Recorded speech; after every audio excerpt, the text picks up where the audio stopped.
So I'm here with Andy Chapman. He's going to be hosting another retreat this year. I believe it's the 21st of July next. Is it 21st of July? It's 25th of July to the 27th. 25th to 27th. And yeah, obviously it was quite successful last year. What's the hmm differences this year? Because there is a few differences I noticed when I watched the reel on it. Yeah, so like last year I was renting a farm up in the mountain, and I'm not there anymore. I've moved, so we needed a new location. So one of the members at the gym, Daniel Morrison, has a glamping site down just right on the foot of Benevra Mountain by the Roma. Beautiful place. Um, so I approached him to see if he'd be open to taking it, and we just went to have a wee site visit to see if we even could run something like that there. And he's got like a big barn that we can clean out and lay the mats and stuff on for the weekend. So as soon as I saw it, I was like, this could work, So we sort of spoke about getting a wee deal for the weekend, and it was good for everyone, him and me. So we just thought we'll try it and see. So we're gonna run three seminars, and then we're gonna have a BJJ invitational on the Saturday night as well. Yeah, no, it sounds good because it was like last year was a good success. That's why you went this year as well. And I thought the price of it was quite reasonable. How's the feedback about the changes that are made for this one? Yeah, well, we were able to run it at a super good price last year because I didn't have any rent to pay on the venue. So there is a wee bit of rent for the glamping pods. Although if you look at the Instagram page, the pods are incredible. They're like hotel rooms, fully kitted out, like fresh bed clothing, um, electricity and lights and stuff inside. Every glamping pod has a fire pit and a barbecue outside. It's such a cool setup right by the mountain. Looks class. So there's a wee bit of extra cost just because we have those glamping pods rather than having people on camping in their tents. And then also last year we didn't have sharing facilities at the farm, so what the local Gaelic football club is kind enough to lend us their changing rooms, so we bust people down twice a day. But it's not ideal. Like in an ideal situation, somebody just could have a shower whenever they want instead of having to wait until a time when a bus was driving down the road to open the GAA club. So this year there's on-site showers.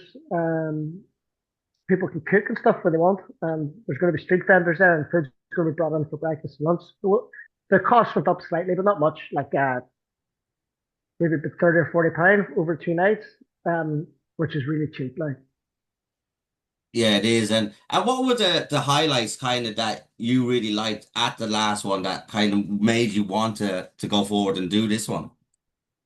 yeah, but it was because everybody had such a fun time coming from all different parts of Ireland and people coming over from the UK as well. Is that there's not often an opportunity in grappling and BJJ for people to get out and roll with like strangers. They're always 90% of the time training with their own teammates. And I think it's important to like share those rolling experiences with people that you don't know your game, you don't know their game, so you're learning a wee bit more. You're getting presented with new problems. You're asking questions.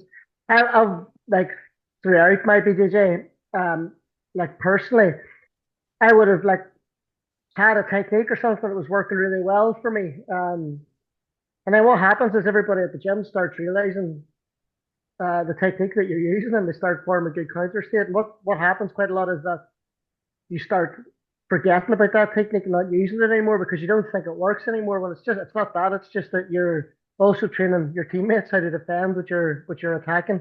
So it's good to be reminded that those things do work for you. And then also, like, it's exactly the same in reverse. People are going to be doing things to you that you don't have a clue about. So you're getting introduced to new problems and stuff as well. So there was that, the fact that people were there from so many different clubs. And it was just a good laugh. Like Adrian Albert, that runs Grapple Kings, he came up in a camper van, load of people, and they were just great crack. They had the wee barbecue going. They were giving everybody venison burgers right through the day and stuff.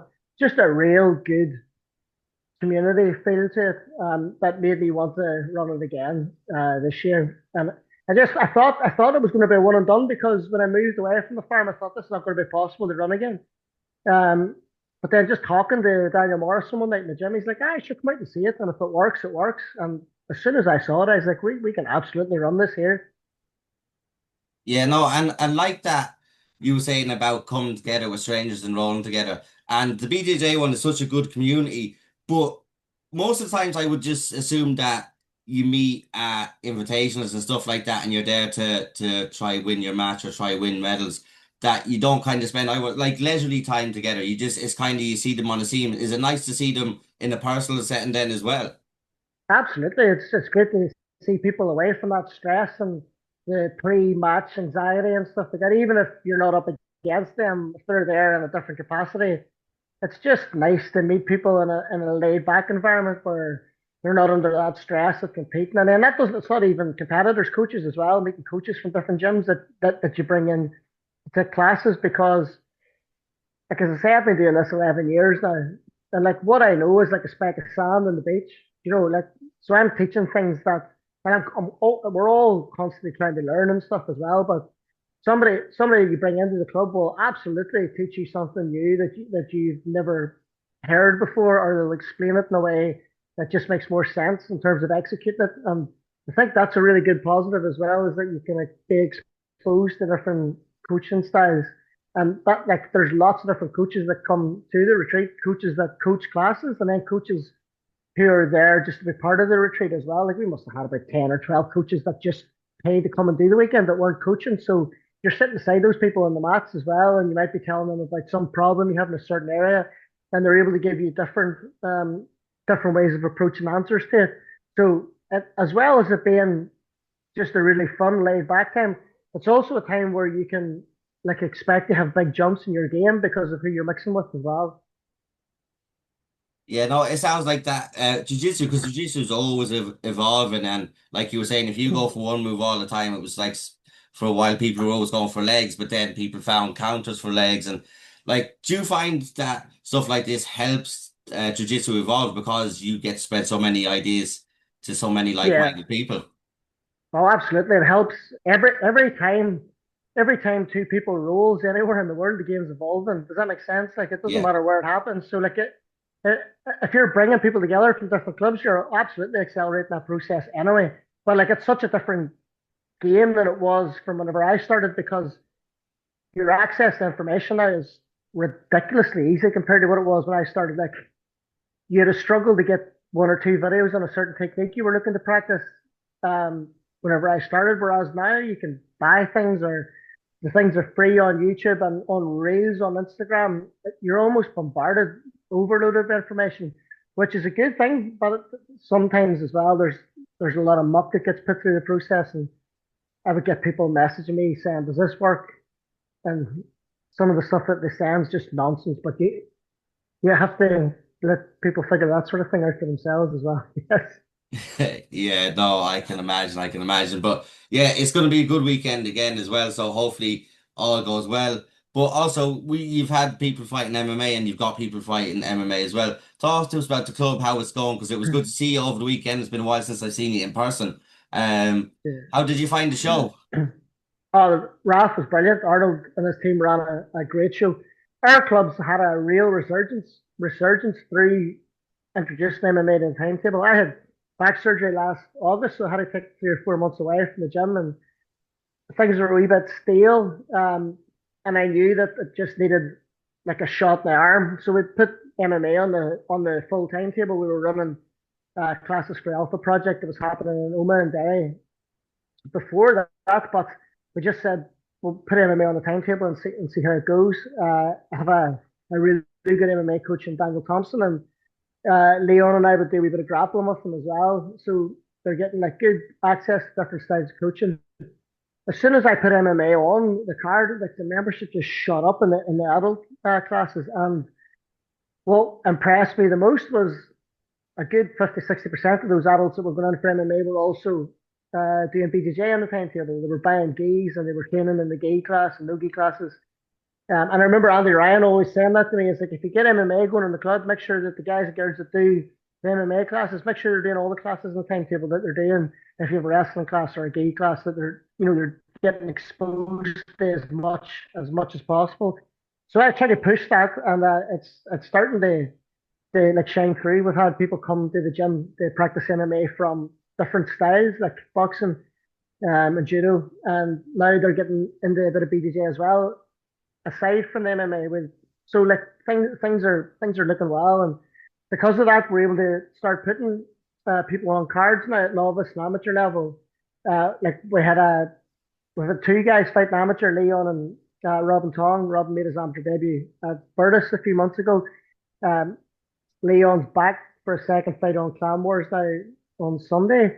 And then we've had a few of the guys and girls from the kickboxing team that have come through and um, made novice debuts. So the guy that was on RAF on, was it Saturday or something? It was Sunday, wasn't Saturday. it?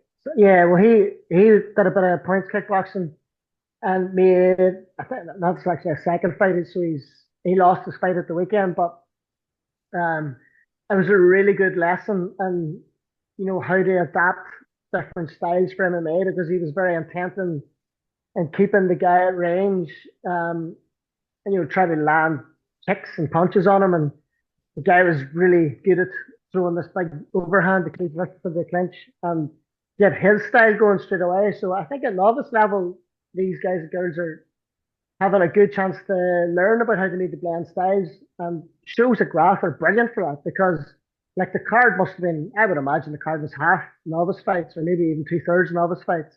Two-thirds, I'd So say. it's a so it's a brilliant platform for introducing the sort of people that I have in the gym at the minute into that environment. And let's be honest, Dave, you were there. It's as good a setup as you can get on the domestic scene for running an MMA show. Like the venue was brilliant. We were talking just before we come on air about how the cage was a wee bit lower to the seats around it. It was almost like a gladiator type feel with everybody looking down on top of the fighters. It was brilliant, and Ireland did a brilliant job of putting a good show together. So like as small up and coming clubs all over the country, like we're so blessed to have people that put their energy and passion into putting these shows together. So no, he ran a great show. Like despite the result that we had at the weekend, it's all learning at that stage. Like you always hear people saying that the results don't really matter until people turn pro on Topology, and that's when people start looking out for your records and stuff like that. Not that anybody wants to lose, but it's all about experience. Like Patrick's 17, and they'll come back strong. Yeah, no, 100% you will. Because, like, you look at people who, like, go on mad losing streaks and then they just, like, Kieran Clark, I believe, was like a 50-50 record from his amateur. And look at him, what's he, 11 and Yeah, 0, 12 and 0 now? So he put himself in all these situations in all these different styles. And like I said, yeah. amateur, the records don't matter. The experience you No, gain from it. where the guy comes into our gym, and he's actually going to retreat. Jordan O'Neill trains in FAI, like you'll know Jordan well. Yeah. Like he's massive on the scene now, internationally, not even domestically. But like I think he had lost three or four of his first amateur MMA fights. He had came into MMA from a striking background. And I can tell you now, like he comes into the gym now, and his grappling was like came way up the speed. He ended up turning that all around at amateur, won 4 or 5 belts at amateur. Now he's 3-0 as a pro, fighting on Cage Warriors. So like he's another like just like here, and a perfect example of somebody who's used that experience early on as an amateur just to learn about what you need to do differently to make an impact in MMA because MMA is such a weird sport, and if there's all these different styles being flung in together, it takes time to learn how to adapt what you've learned as a young fighter to become a more well-rounded martial artist. And like he's a perfect example of that. Yeah, and like you said, it's really weird because, like, did you ever think of MMA? Man, it never works out. Like, you could beat one person, and then vice versa, or so, and it just doesn't matter. There's so much to learn, but you've got obviously Leon and another girl fighting this weekend. Talk to us about Yeah, those ones coming up, and the what's it like being at Clanwars? I've been to one or two. The production is very good at Clanwars. yeah. I've never been to Clanwars, but like I've seen the production on Instagram, and it does look very good. These are two really interesting fights this weekend, and what you're chatting about the MMA math is like it's so true. Like I've been looking at a wee bit of tape on both opponents, but sometimes it's pointless doing that because you throw two different people into the cage together, and completely different things happen. With the girl Caitlin Dunn, who's 1-0 as novice, she made her novice debut at Virtus on the main card on Virtus, a novice fight back in early May, and she had a great one, uh, like forced a stoppage at the end of the second round. Um, she's up against Gemma Coggle, who looks really good to be honest. Like just looking at a wee bit of her stuff, I think, and you can't really judge too much about what you watch on tape either, because people, especially at novice level, could have changed their style and game plans so much in a short space of time because they're still so early on in their career. From from knowing what Caitlin brings to the table, and just from watching a wee bit of Gemma, I think that both girls have definite routes to victory. I don't want to talk too much about where we see ours or where we see strengths on the other side, but both girls are really exciting fighters. Like Gemma's debut on Clanwars was a brilliant fight. Actually, I watched it again this morning. She's a really exciting striker. I've seen her in grappling invitationals where she's impressed. So that's an exciting fight, especially because Caitlin, although she's only come into MMA since January, like her grappling's improved exponentially. Like she's won matches and competitions already in grappling, despite coming from a striking background. I think that having a wee bit of striking experience has helped her with grappling because she's tough and she's tenacious and she's gritty and she's not easy to put out on the ground. So I'm just excited. I'm excited for that fight because I actually don't know how it's going to go. Like I think that, as I said, from where I can see, there's clear paths to victory for both girls. It's just a matter of who can get their game going first. Um, Leon was so impressive as a team novice fighter. He went through almost everybody that he fought, won belts as a team. Was very much known as like jiu-jitsu specialist. Like he's been training with me for since he was up to my waist. Um, so has been training jiu-jitsu for a long time and used that jiu-jitsu had a lot of success as a team. Like I think he finished all his fights as a team by submission. Made his amateur debut at AER and lost his amateur debut. Um, I think that his opponents, coaches, had a great game plan for him, uh, and that's that's one Roddy like. So I mean, you'd expect that. Uh, but then it sort of made me think I need to start watching tape on opponents as well because that was like a clear example of someone that had done a wee bit of homework on one of my guys and was able to implement a really good fight plan to counter that. Counter wrestling against the wall was brilliant. Leon found it difficult to take his opponent down, where we think that we would have had a clear advantage on the ground. So then that forced me to think a lot about because MMA is so different to BJJ. I think a lot of the time at BJJ, it's who can get firing first, who can get their game plan going first. MMA is completely different because stylistically, as we were chatting about earlier, there's all these different variables coming in, and like I'm still very much learning how to adapt as a BJJ player and grappler and a coach that's involved with MMA now. Because I had no physical experience as an MMA fighter to fall back on. So like it's very, very exciting. I've had to work a lot with Daniel Thompson, who's my full-time MMA coach at the gym. I had a really colorful amateur career as an MMA fighter before stepping back and got into full-time coaching.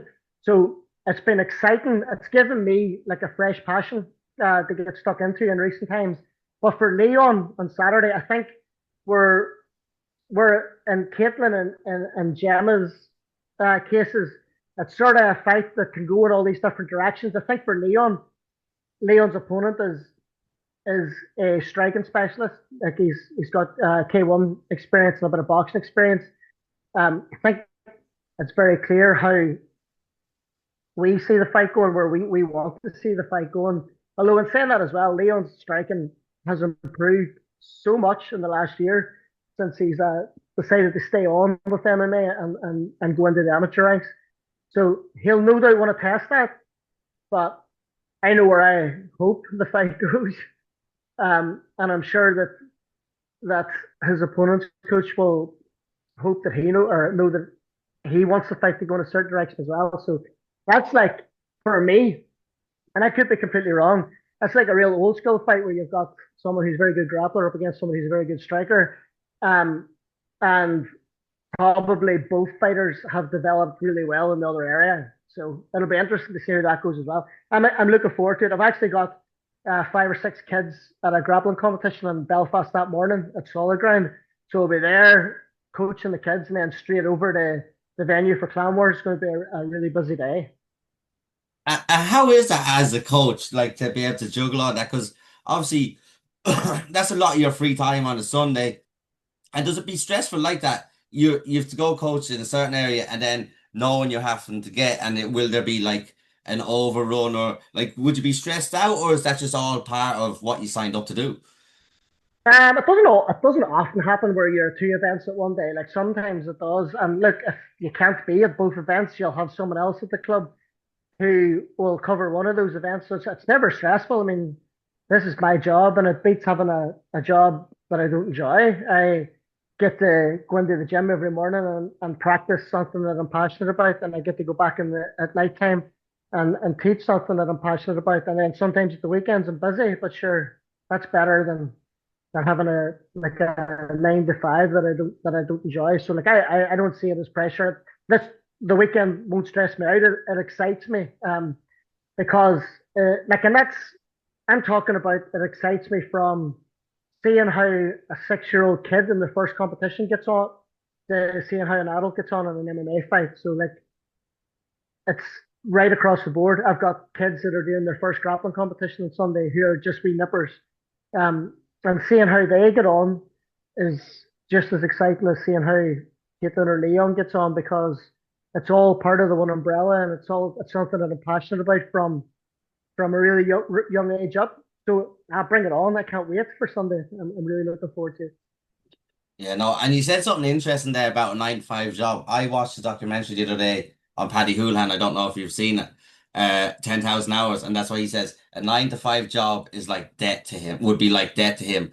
That being able to go out and do what you do and express yourself through martial arts is a way of life, and uh, that he doesn't see it that way. But one of the points about obviously Leon versus when Leon lost against Roddy's boy, and you were talking about they had a game plan. Isn't it mad that MMA so evolved that like in the first amateur fight, they're studying an opponent that much to come up with a game plan rather than what it Yeah, used to be just going in and trying to implement your game without doing any research.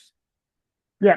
Well, I think social media has got a lot to play in that as well because it's quite easy to see what somebody's been doing for the last 5 or 6 years if you just go and look at the page unless it's private. Or I mean, you've got smooth comp accounts, and there's so many ways to find out what people's backgrounds are now. So like Leon has done really well on the BJJ scene over the last 5 or 6 years. Like he's won at kids worlds level, Europeans level over in England. Like he's an Irish champion. He's done really well, and he got his purple belt as he just turned 18. So like obviously his jiu-jitsu levels is going to be good. You would know that even if you didn't study any of his tape. Um, but I just think that that's the way the world is now. That it is a wee bit easier to get information and see things online. Like I was able to study a novice fighter's tape online, like on YouTube by just the click of a button. So it is a lot easier. It's something that I didn't think was like as a BJJ player going into competition. I never really looked at what my opponents were doing, but I just think there's such a massive difference between BJJ and MMA, and that like range matters and stuff like that more than it does in BJJ. Because in BJJ you have to get into an engagement and the match goes from there. But in MMA, like there's range management depending on what your style is. There's the wall. There's so many things that just makes it so much more difficult um, to comprehend how fights are going to go, but so much more exciting as well. You can see why MMA draws a massive um, entertainment vibe to it. It sells lots of pay-per-views compared to BJJ being really boring in terms of being a spectator sport. they're like night and day. But I think a lot of the reason why that is because anything can happen in an MMA fight. Yeah, like someone could maul someone. I think it happened to Derek Lewis was getting mauled against I think it was one of the Russian guys for 3 rounds, and in the last 90 seconds or something, he knocks him out. And Yeah, that fight completely changed on his head with one strike.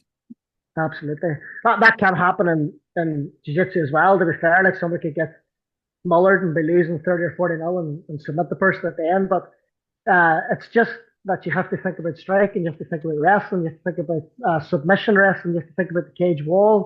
There's so many different things that uh, makes the sport so difficult to understand what's going to happen. And I think because of that, game plans and studies are even more important. I think. Yeah, no, 100%. So, you've obviously have your own show coming up at the end of the year as well. Yeah. What's the progress on that? When do you start matching? Have you things matched? What are you looking forward to the most? Is there a matchup that you've made that you're really looking forward to?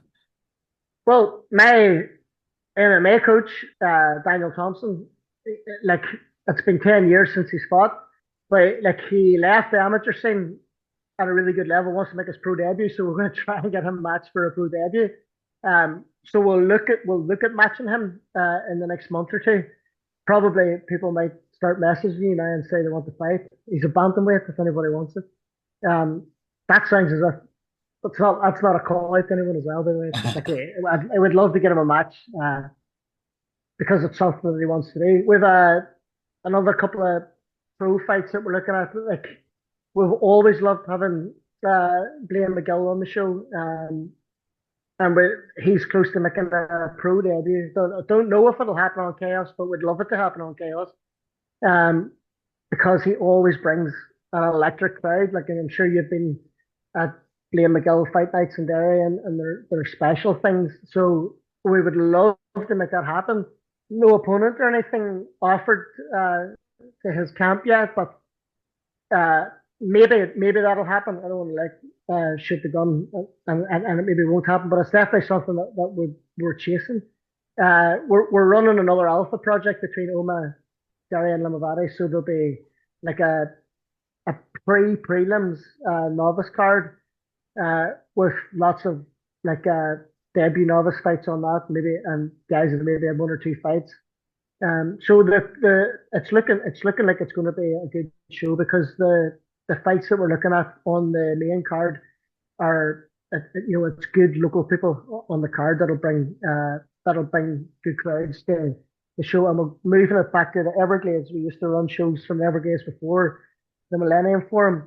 We just wanted to try something new because we've been in the Millennium Forum now for 3 or 4 years since we started running shows again. So we just thought, we're just going to change it up and see what happens.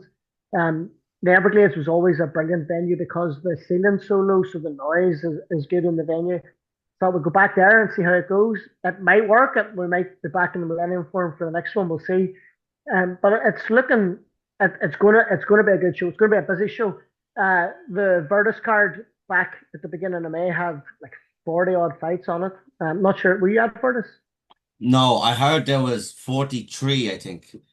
Yeah. So it's gonna be uh, like a similar size of card, although we'll be starting a good bit earlier. I think that show ran past my bedtime, so I'll be pushing for an earlier start. Yeah, I've been at shows where that's happened as well. And you mentioned Blaine McGill. I have been there, and it is electric, and he always brings the crowd. And you see that when even the likes of James Slavin or any Derry man fights in Derry, Yeah. it's an absolute occasion, isn't it? Absolutely. James is another, but because do you know what? They're exciting fighters as well. James Slavin's a very exciting fighter. He goes in there and he wants to knock people out. Exactly the same as Blaine. Like he wants to go in there and he wants to take somebody's head off. So like we were talking earlier on about MMA being more exciting than BJJ to watch. Like that's an example of two guys that are proof of that they go in there and they have exciting fights. And Derry, for whatever reason, has always had people like that since we've started running shows like James Gallagher coming through the ranks. He was on our show, always went down and was exciting as a young kid. with a guy at Evolve, Gavin Kelly, who went on to fight on Cage Warriors, like mad wrestling style where he'd run somebody up against the cage, high clutching them, it'd spike them on their head. He was famous for that. So like we've always had that in Derry. So we've been lucky. I'm not sure what the reason is, but these guys that are on the scene now, they put bums on seats. So we want to get them on the show if we can. Yeah, no, 100%. Eamon Dean's another one, but I don't know if he is No, fighting anymore. Man, that yeah, would be that would yeah. be How did I forget him? Because he's probably the biggest example of what I'm talking about. Like any time he gets in a cage, and I know like he only fought it. Was it two? Did he fight twice as a pro? Oh yeah. my god, he was electric. Like he had this energy about him walking to the cage. He looks the part. He's like definitely the type of MMA fighter that you would see someone like Dana White would want on the UFC just because he fits the bill. Like he looks the part. He's just a mongrel. Like and he's so powerful. Um, yeah, he's a perfect. We've never had him. We've never had him on a pro fight or anything like that. But I don't even know what he's doing now. I know he's training away because I would see photographs of him in FAA, and he's holding pads a lot for people. Like the experience that that man has at his age is just insane. But yeah, he's a perfect example of a local guy from Derry that's just electric. Yeah, like there's something about him, even when I met him in person, and even when I watched him at I can't remember, it's the show in Derry, Kieran and Steve show, but Real Fighting Championship. But his entrance, like watching that with that production, you're just kind of sitting there going, like there's just an aura about him, isn't there? Of Yeah. like he could be if he, I Man, don't, he's potential superstar, like he is a superstar, but he could go yeah, very far. He's got he's all, scary.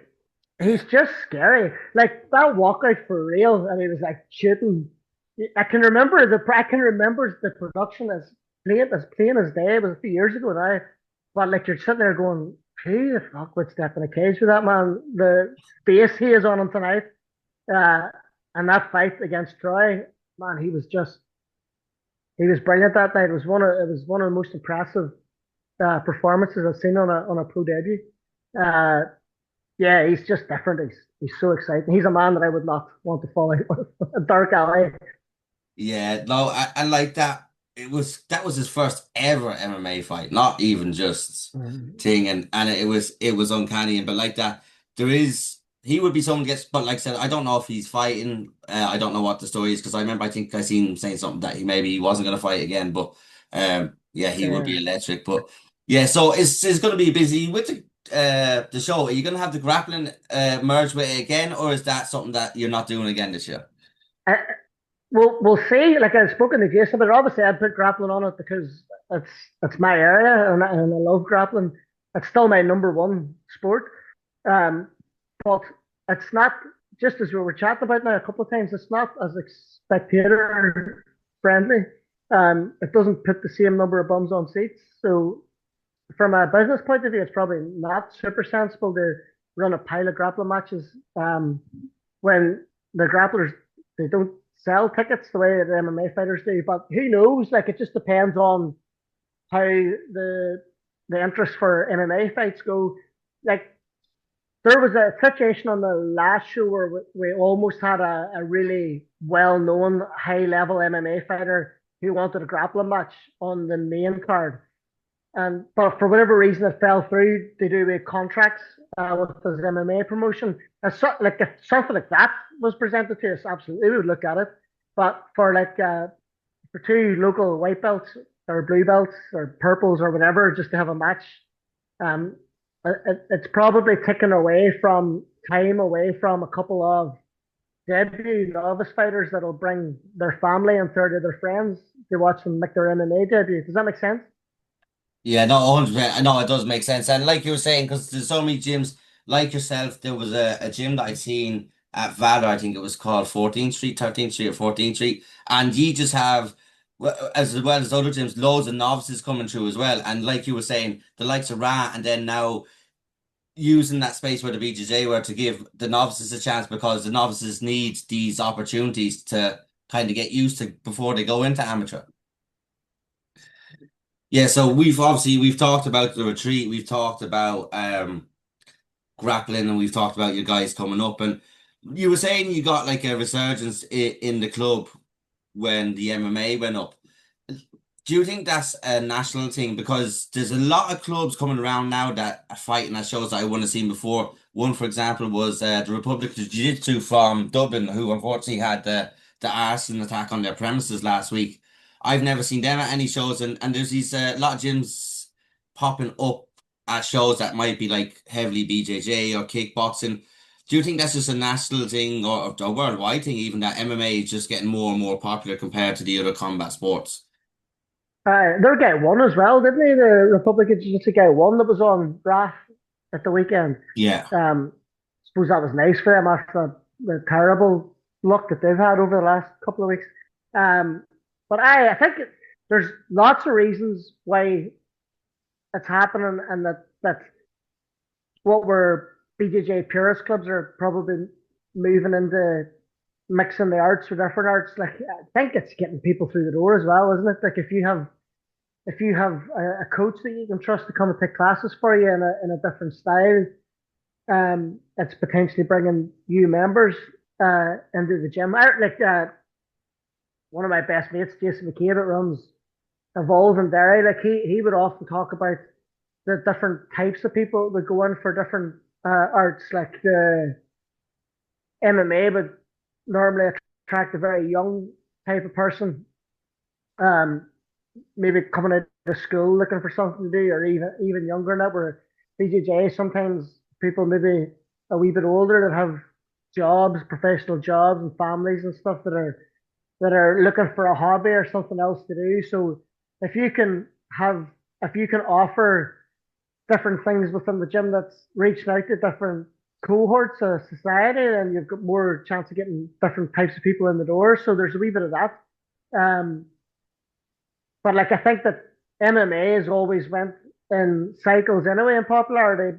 At Limavady here, MMA was massive back 10 years ago, and then there hasn't been much happening in mixed martial arts in Limavady for the last 10 years, and now it's massive again. There's another club in Limavady that also has started running MMA classes recently. So there's two clubs running classes now when there was nobody 2 or 3 years ago. So it's obviously just on a peak again, and no doubt that it'll go down and up again. But I think it'll go down and up like what with the general theme up the ways, because MMA seems to be like a massive sport worldwide now. Everybody knows who the big MMA stars are all over the world now, because like certain people in that sport became superstars. Then that helped to raise the profile of the sport as well. So I think that MMA is just going to keep growing and growing.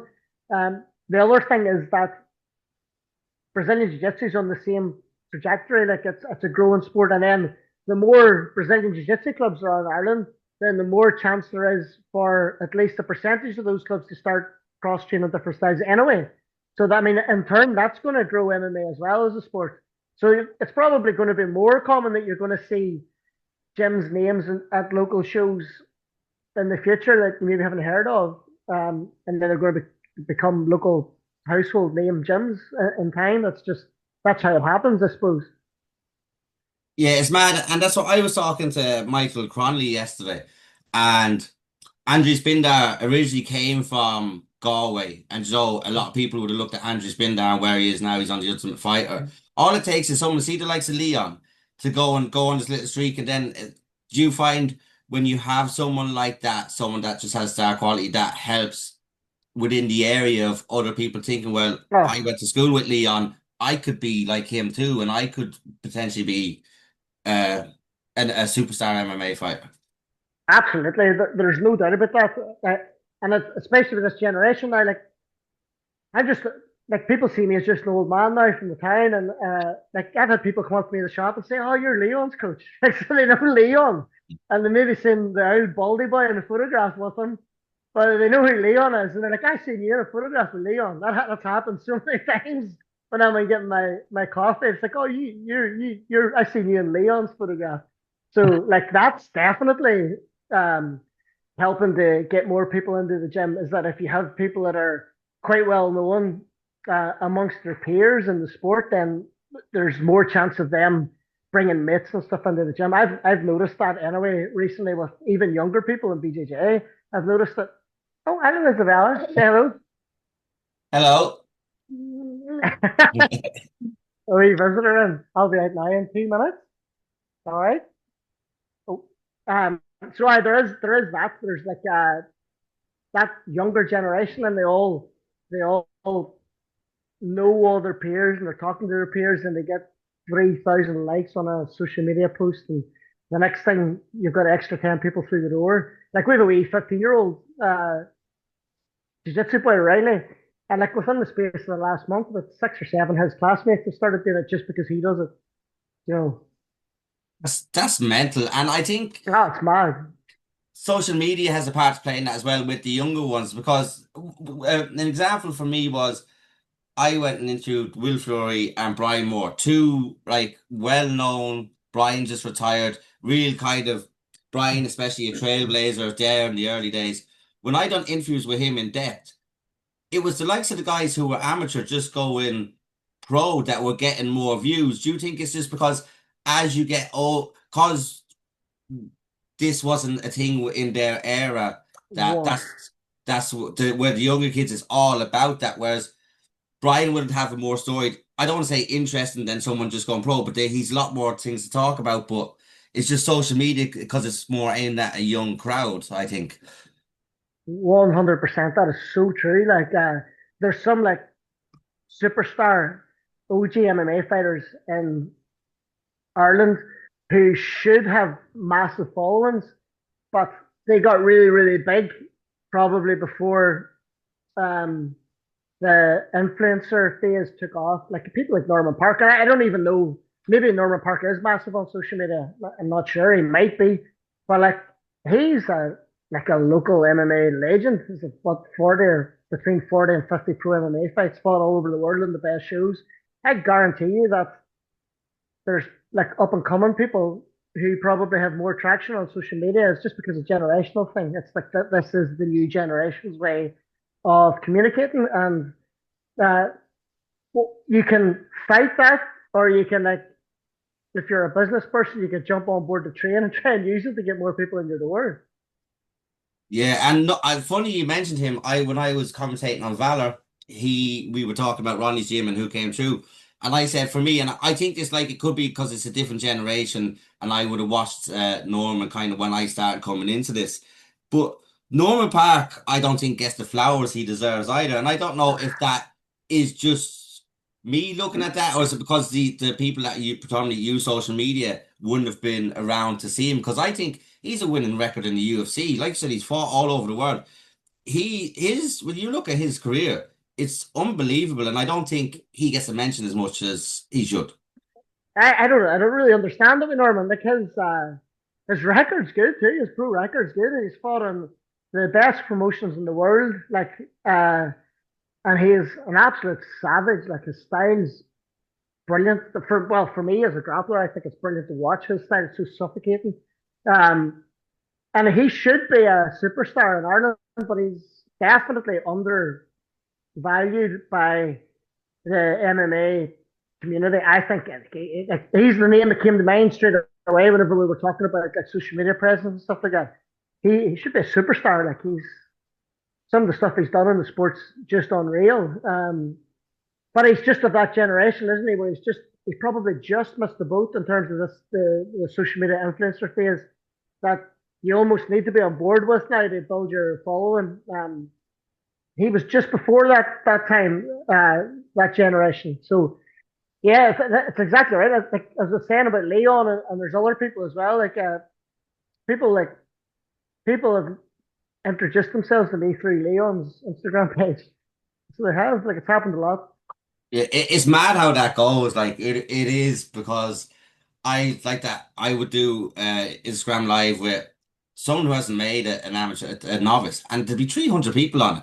And I just say, I'm going to pick a random name here. I don't know. Not Reese McKee. Just even if I interviewed someone who was big, let's just say Chris Fields, let's say, there might be 5 people watching, you know, the sort of way. And I only picked him because I don't think he has an Instagram. So I'm not saying he'd only get 5 viewers, but you know what I mean? Like I had a novice on and I 200 and something people watching it, and I was like, this is crazy. Like it's a Uh-huh. mad, and it's unfortunate that fighters feel like they have to actually, some enjoy it, but so you know, there's fighters that just want to fight and then that's not them. They don't want to be do bravado and be out there.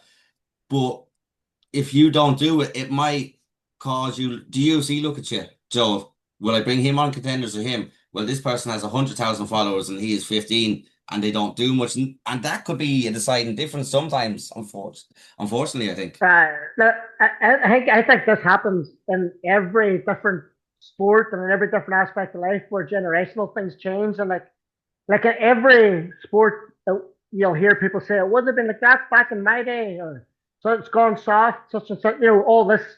So like you can have that view, or you like if you're running a business in the sport, you have to be like, well, it's moved on to this stage, and I need to get on board, or I'm not going to fulfill my potential, and bringing through that next wave of people. So yeah, it's like you can have the opinion of, oh, they're all showboaters now online, and uh, wouldn't have been like that back in my day, or you could say this is just the way the world is now, and I need to get on board with it, otherwise I'll be left behind. Yeah, yeah, no, 100%. Because there's a couple of fighters, Franz Malambo in Ireland, really good record, really good fighter, but he doesn't use social media, so he didn't get opportunities.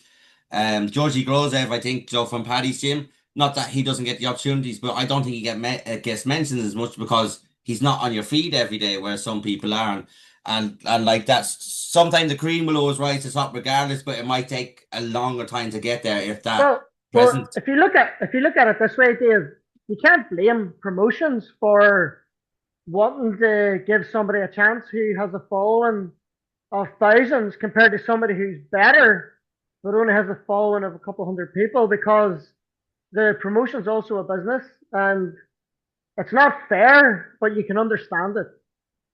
Yeah, no, 100%. Because like that, you need to run these shows. You need to set like shows cost a lot of money, so there needs to be like from a business point of view, you need people coming in. But that's what I'm just saying about the game evolving, and like we talked about Norman as well. It's just like I find it uncanny that there's the likes of Norman Park and all these people that should be talked about as legends, but they don't. They aren't, Yeah, unfortunately, because of the social yeah. media. But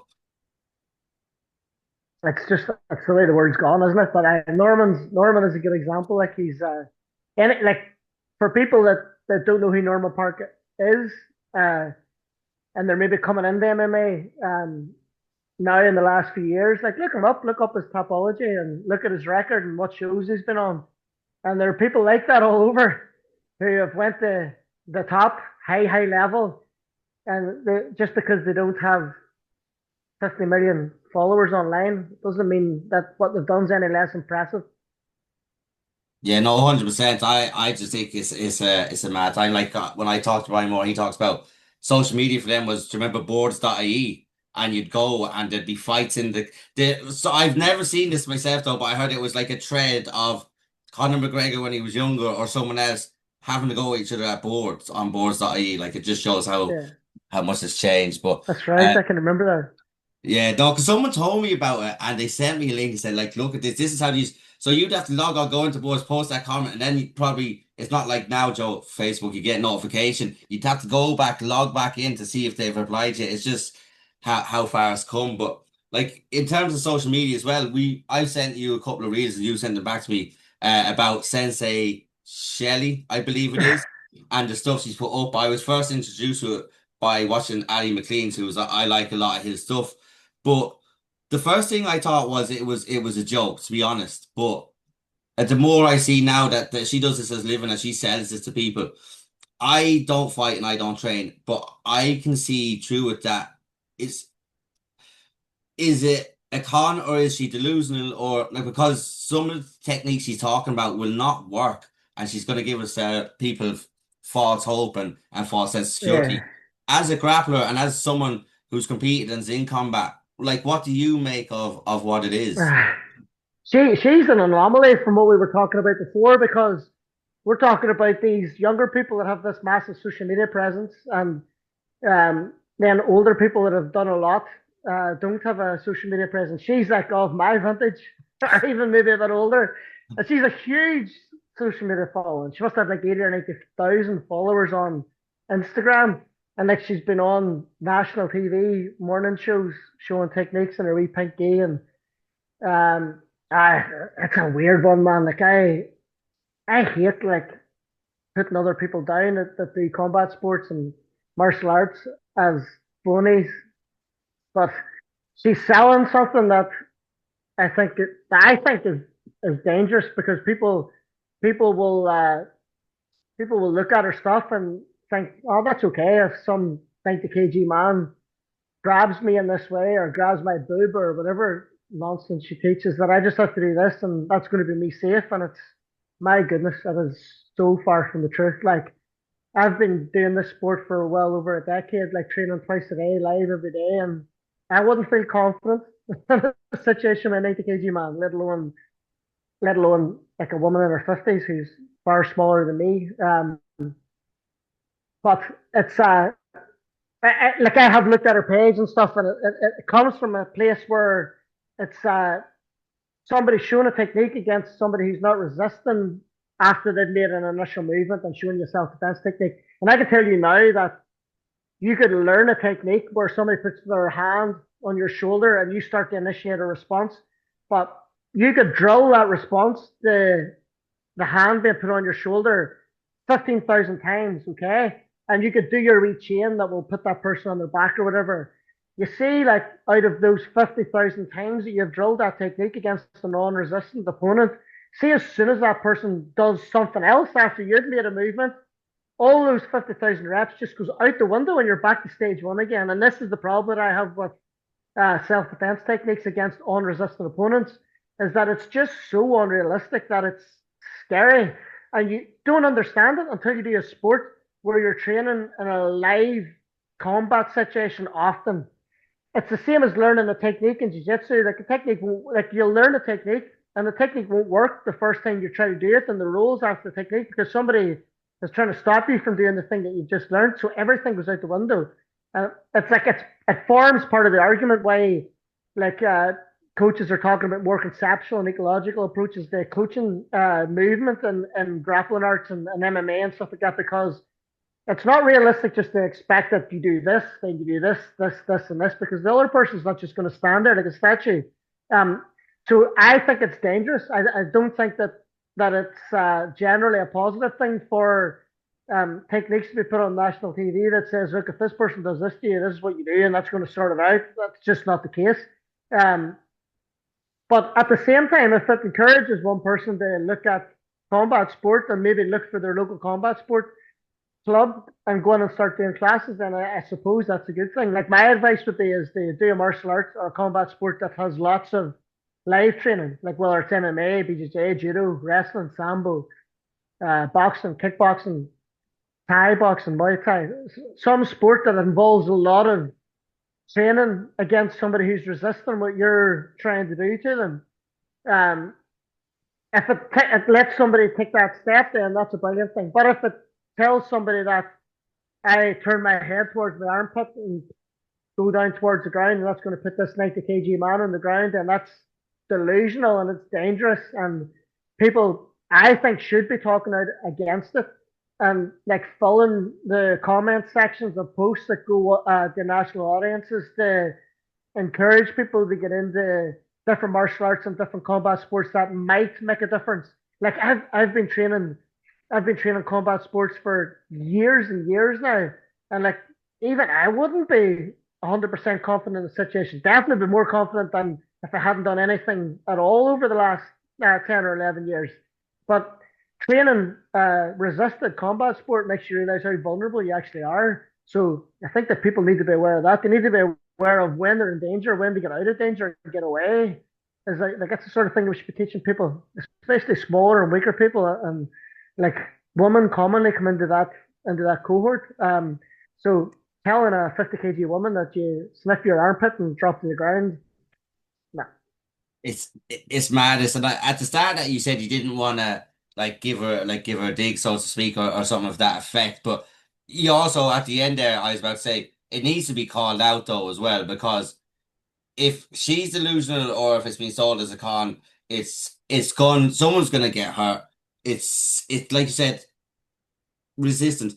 You have a plan, MMA, boxing, everyone has a plan to get punched in the face. So that's their punch in the face. If someone resists what you do, Yeah, you freeze up then, because everything of you've been course. shown has led you to think that when that hand goes there, it's going to be non-resistant and it's going to work. And when it doesn't, you're gonna these people are going to get hurt. They're going to shit themselves.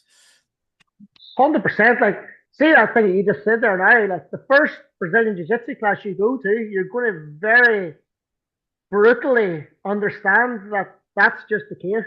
You can go in there after watching a YouTube video of a technique that you're going to do to the first person when you're sparring that night, and I can guarantee you, you're probably not going to do it to that person because as soon as they resist the thing that you're looking to do, everything changes. So it's so unrealistic to think that watching this video of a technique where you do these fluffy uh, cues and that's all of a sudden going to make the difference is it's scary. It's absolutely scary. Like, but people need to people need to feel it. They understand it. Like we could talk about this all day, and we could try and rationalize what someone who isn't ready to be rationalized with until they try it for themselves, and then they'll understand. Yeah, it's gonna be a shock, and I think it's madness. I still don't believe, because I seen the This Morning Show, right, but then when I seen there was reels and I had Sensei Chelle, and I really thought when I looked at eyes here, is she actually just trolling us? Not like is she this delusional that she doesn't realize this, or is this like you said a whole social media marketing thing? Because whether you agree with it or not, there's more comments that don't agree with her, and they're huge, but they are also giving her traction.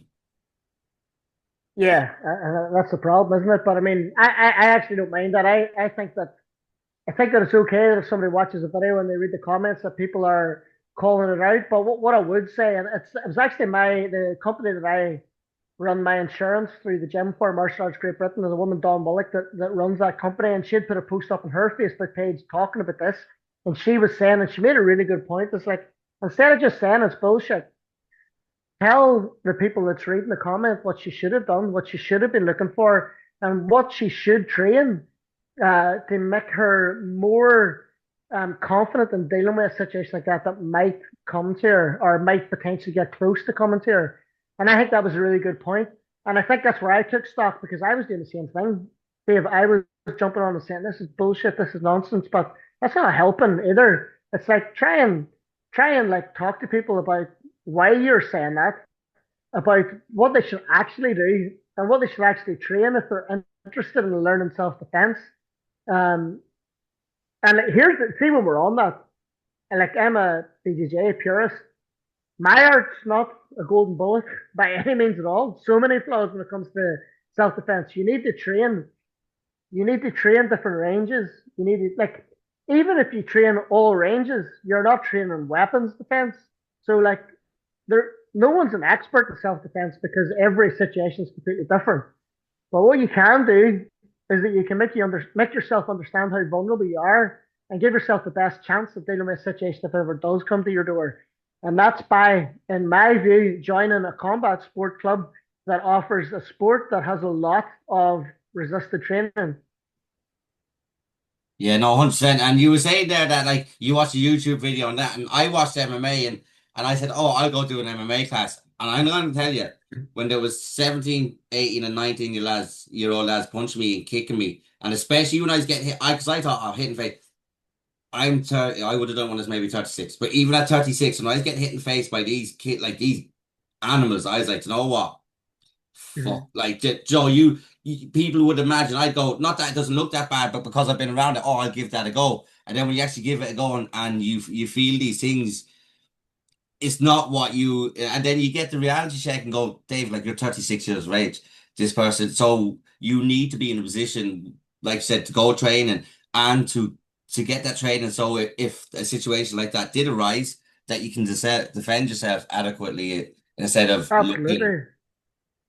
And it's the knowledge of how vulnerable you are. Like, and it's you have no idea how trained somebody is when you look at them. There's the people that I know who look like nerds that wear glasses and spotty faces that look as if they're no threat to anybody that could destroy like 95% of men that I know. Um, but you don't have an understanding for what I've just said unless you train in an environment where you see it. And uh, I think that if anything, what training a combat sport martial art does is it makes you realize how vulnerable you are, and I think that humility is important as well. It's not to say that it won't work when you need it. Like God forbid anybody will need to have to use something that they've learned for so many years, but I would rather have it than not have it. Yeah, no, 100%, 100%. I gotta let you go there. I want to thank you very much for your time. I really enjoyed this conversation. Best of luck with the retreat. Obviously Leon, and your other fighters over the weekend. Chaos coming up and everything else in between. Is there anything you want to say before you go?